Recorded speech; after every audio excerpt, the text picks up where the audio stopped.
Part 2. The Curse of Princess Marah. After that night, nothing was the same for me. The nightmares were relentless, but worse than the dreams was the feeling, like she never really left.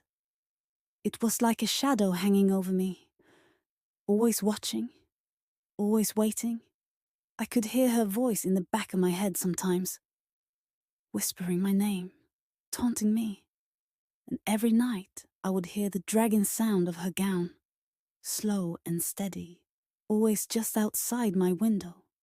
But life doesn't stop just because you're scared. Time went on, and I tried to move forward. I even met someone. His name was David. He was everything I could have wanted. Kind, loving, patient. But I knew deep down that it wouldn't last. We got engaged after a year of dating. Everything seemed perfect, or at least it should have been. But there was always that nagging fear in the back of my mind, that she wouldn't let me be happy. I never told David about Princess Marah. How could I? He wouldn't have believed me, but I knew. I knew she was still with me. We moved into a small house near the coast, far from the village where everything started. I thought maybe a new place would help. Maybe distance would keep her away. But on the night before our wedding, she came back. It was late and I couldn't sleep. David was sound asleep next to me. But I was restless. Something didn't feel right. The air felt thick, heavy. And then I heard it. The dragging sound, faint at first, but growing louder, closer. My heart started racing, but this time it wasn't outside. It was inside the house. I shook David awake, panic rising in my chest. "Do you hear that?" I whispered. He groggily sat up, rubbing his eyes. "What are you talking about?" And then we both heard it. Closer now, coming down the hallway. That slow, scraping sound of something heavy being dragged. David got up, confused and annoyed, thinking it was some kind of animal. "I'll go check it out," he said. But I grabbed his arm, stopping him. Don't go."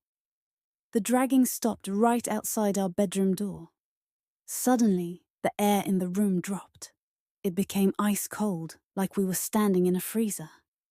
David's breath fogged in the air, and his confused expression turned to fear. "What the hell?" he muttered. The doorknob started to turn slowly, as if someone was trying to come in. I couldn't breathe.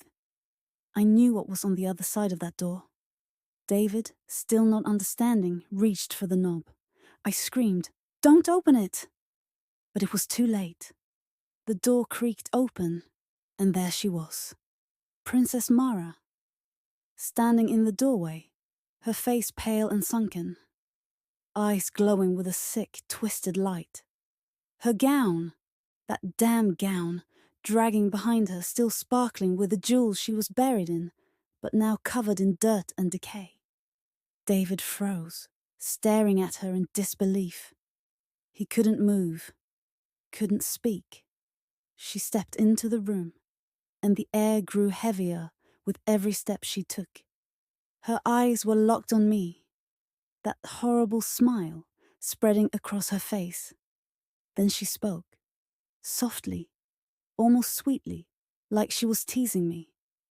"You thought you could escape me?" David snapped out of his shock and stood in front of me, trying to protect me. "Get out!" he yelled, but his voice cracked with fear. Princess Marah didn't even look at him.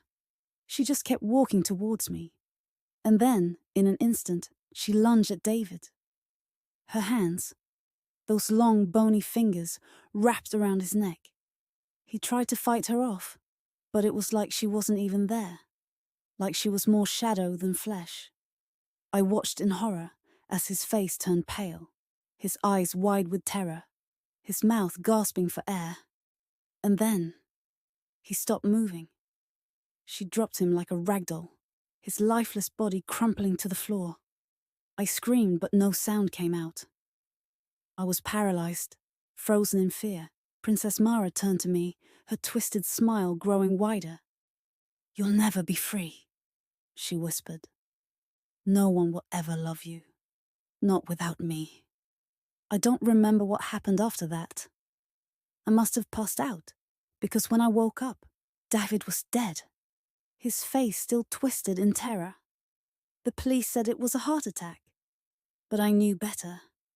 I knew what really happened.